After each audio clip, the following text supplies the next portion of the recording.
এইটো হৈছে বৰ্তমান সময়ত এটা অতি ভয়ানক বস্তু, যিটো আমি আটাইতকৈ মূল্যৱান বস্তুটো আমি দি আছোঁ, কাৰণ এইটো হৈছে সময় দি আছোঁ। আচলতে আমাৰ সকলোতকৈ মূল্যৱান বস্তু সময়, এই মোবাইলটোৱে লৈ লৈছে আজি সময়ত। চ' বহুতে ভাবে মই মোবাইলটো এৰি দিম বা নেচাওঁ, বেছিকৈ নেচাওঁ, কিন্তু কয় সেইবুলি, কিন্তু হৈ নুঠে। কিয় হৈ নুঠে? আজি এই ভিডিঅ'টোত এইখিনিকে আলোচনা কৰা হ'ব। মই তোমালোকক 6টা ট্ৰিক ক'ম, সেইখিনি মানি চলিলে তুমি নিশ্চয় মোবাইলটোৰ পৰা বিৰত থাকিব পাৰিবা। চ' ভিডিঅ'টো ষ্টাৰ্ট কৰোঁ।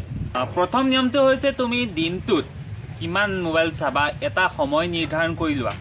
তুমি 1 ঘণ্টা, 2 ঘণ্টা, 3 ঘণ্টা, তোমাৰ যদি ষ্টুডেণ্ট হয় তুমি 1 ঘণ্টা বা 2 ঘণ্টা সময় যদি বিচৰা দিব পাৰিবা। দিনটোত নিৰ্ধাৰণ কৰিব লাগিব যে মই ইমান টাইম মোবাইল চাম, তাৰপিছৰ পৰা নাচাওঁ আৰু 1 মিনিটো বেছি নাচাওঁ। তো তেনেদৰে ভাবিলে তুমি নিশ্চয় মোবাইলটোৰ পৰা আঁতৰত থাকিব পাৰিবা। আৰু 2 নম্বৰ টিপছটো হৈছে তোমালোকৰ মোবাইলত নটিফিকেশ্যনসমূহ নিশ্চয় আহে। হোৱাটছএপৰ হওক, ইনষ্টাগ্ৰামৰ হওক, ফেচবুকৰ হওক, যিকোনো প্লেটফৰ্মৰ নটিফিকেশ্যনসমূহ তোমালোকৰ মোবাইলত আহে। সেইসমূহ অফ কৰি থোৱা। অহৰহ নটিফিকেশ্যনসমূহ অফ কৰি থ'লে তোমাৰ ফোনত চোৱা টাইমটো কমি যায়। কাৰণ এটা মেছেজ আহিলে চাওঁ লাগে, হোৱাটছএপত কোনটো মেছেজ আহিছে, ইনষ্টাগ্ৰামত কোনে লাইক দিছে, ফেচবুকত কেইটা লাইক আহিছে, তেনেকুৱাবোৰ নটিফিকেশ্যন আহি থাকে। সেইবোৰ বন্ধ কৰিলে তোমালোকৰ নিশ্চয় সময়টো ভাল সময়ত ব্যৱহাৰ হ'ব। সেইসমূহ নেচাই যেতিয়া তুমি বেলেগ কাম কৰি থাকিবা, সেইখিনি গমেই নাপাবা আহিছে না বা এসময়ত চাবা ন, সেইটো বাৰে বাৰে চাই থাকিলে বহুত সময় নষ্ট। আৰু 3 নম্বৰ পইণ্টটো হৈছে ফোনটো নিজৰ পৰা দূৰত ৰাখা। যদি ফোনটো তোমাৰ ওচৰতে নাথাকে তেতিয়া মোবাইলটোক চাবা কেনেকৈ আৰু মোবাইলটোত কেনেকৈ টাইম দিবা? চ' যেতিয়া তুমি কাম কৰিবা বা যিকোনো পঢ়া টাইমত হওক, যিকোনো টাইমত ফোনটো ওচৰত নাৰাখিবা। এটা জেগাত থবা যোনটো তোমাৰ হাতত নপৰে, সহজতে হাতত নপৰে। যেতিয়া সহজতে ওচৰতে থৈ দিছোঁ আমি, মোবাইলটো চোৱা নাই, তথাপি চাবলৈ মন যাব, মনটো তাত থাকিব, কিন্তু আমাৰ কামত ধান্দা নহ'ব। চ' মোবাইলটো এনেকুৱা এটা জেগাত থবা, ক'ৰবাত লক মাৰি থবা, ক'ৰবাত সোমোৱাই থবা, যদি হাতত সোমালে পায়। যদি ইমান দূৰত আছে ভাবিবা যে মোবাইলটো চাবলৈ মন গ'লেও বহুত দূৰ আছে, মন নাযাব আনিবলৈ। চ' এইটো কৰিবা যে মোবাইলটো লুকুৱাই থবা ক'ৰবাত, তেতিয়া তোমাৰ নিশ্চয় কমিব। আৰু 4 নম্বৰ পইণ্টটো হৈছে বিকল্পৰ কামত মনোযোগ দিয়া। কাৰণ তুমি যিকোনো এটা কাম কৰা, যদি তুমি এনেই থাকা ঘৰত বা কলেজ দেওবাৰ বা যিকোনো সময়ত তুমি এনেই থাকা, ত' তেতিয়া তোমালোকে মোবাইলটো নেচাই বেলেগ কাম কৰিবা।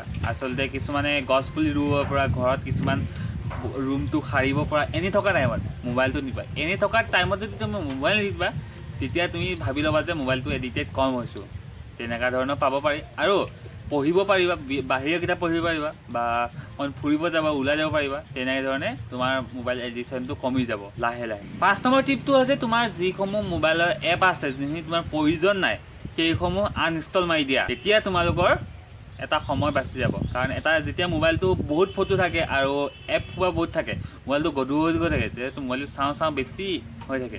চ' এতিয়া মেইন কথাটো হ'ল এপছ যোনসমূহ ব্যৱহাৰ নকৰা সেইসমূহ সকলো ডিলিট কৰি দিয়া। ডিলিট কৰিলে তোমাৰ চাবলৈ মন নাযাব বেছিকৈ। আৰু 6 নম্বৰ টিপছটো হৈছে সপ্তাহত এদিন ৰেষ্ট দিয়া মোবাইলটো। সপ্তাহত এদিন তুমি ধাৰ্য কৰিলে, দেওবাৰ হ'ব পাৰে বা সোমবাৰ, মঙলবাৰ, যিকোনো এটা বাৰ তুমি চিলেক্ট কৰা আৰু সেই দিনটোত তুমি মোবাইল হাতত নল'বাই, নুচুবাই, ক'ৰবাত থৈ দিবা। ইমান প্ৰয়োজনীয় যদি কিবা প্ৰয়োজনীয় কাম তেতিয়া চাবা, কিন্তু এদিন মোবাইলটোৰ পৰা আঁতৰত থাকিবা। তেতিয়া তুমি নিশ্চয় মোকৈ মোবাইলটোৰ পৰা বহুত দূৰ আঁতৰত থাকিব পাৰিবা আৰু তোমালোকৰ কামত মনোযোগ দিব পাৰিবা। আৰু কিতাপ পঢ়াত বাৰু যিকোনো কাম কৰা তুমি, চ' মনোযোগ দিব পাৰিবা। এইসমূহ 6টা কাম যদি তুমি লক্ষ্য কৰা, ময়ো আছিলোঁ আগতে কিন্তু এইকেইটা কথা লক্ষ্য কৰিছিলোঁ, চ' এতিয়া ময়ো অলপ কমাইছোঁ মোবাইল চোৱাটো। চ' তোমালোকে যদি মোবাইল চোৱাটো কমাব পৰা, আৰু এটা কথা, যদি মোবাইলটো পাৰা ৰাতিপুৱা শুই উঠি নেচাবা, ডাইৰেক্ট মুখ ধুবা, ফ্ৰেছ হৈ তেতিয়া চাবা। কিন্তু সেইটো ৰাতিপুৱা শুই উঠি তোমালোকে মোবাইলটো নেচাবা, তেতিয়া তোমাৰ এডিকশ্যনটো কমি যাব। চ' আজি এইটোৱে আছিলে ভিডিঅ'। তোমালোকে যদি এই সময়ত ট্ৰিক্স পালন কৰা, চ' তোমালোকে নিশ্চিতভাৱে মোবাইলটোৰ পৰা বহুত দূৰত থাকিব পাৰিবা। চ' ভিডিঅ'টো ভাল পালে লাইক এটা কৰি দিবা আৰু কমেণ্ট এটা কৰি যাবা, আৰু ভাল পালে ছাবস্ক্ৰাইব কৰি দিবা। আজিলৈ বাই, থেংক ইউ।